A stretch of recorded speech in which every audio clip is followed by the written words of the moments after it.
आज राष्ट्रीय लोक अदालतीचं आयोजन करण्यात आलेलं होतं। मागील 2-3 महिन्यापासून आपण 5 ते 5.5 हजार थकबाकीदारांना लोक अदालतीच्या आणि जप्तीचे वॉरंट नगरपालिकेच्या नोटिसा दिलेल्या होत्या।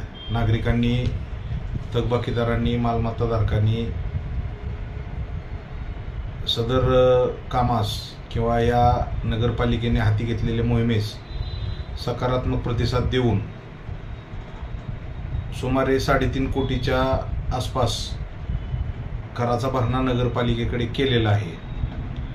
ज्या नागरिकांनी अद्याप कराची रक्कम पूर्ण भरलेली नाही त्या नागरिकांना याद्वारे आवाहन करतो की सध्या शहराच्या विकासाकरिता आपणाला निधीची आवश्यकता असते। शासनाकडून मिळणारा निधी हा कर वसुलीच्या प्रमाणात सद्यस्थितीत मिळत आहे।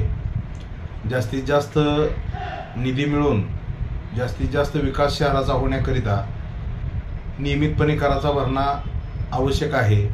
नागरिकांना याद्वारे आवाहन करण्यात येते की जप्ती, लिलाव अशा प्रकारचे कटू प्रसंग टाळण्याकरिता ज्या पद्धतीने आतापर्यंत सकारात्मक पद्धतीने सर्वांनी कराचा भरणा करून नगर परिषदेस सहकार्य केले आहे, त्या पद्धतीने इथून पुढेही 31 मार्चपूर्वी आपली सर्व थकबाकी भरून नागरिकांनी सहकार्य करावे अशी नम्र विनंती आहे।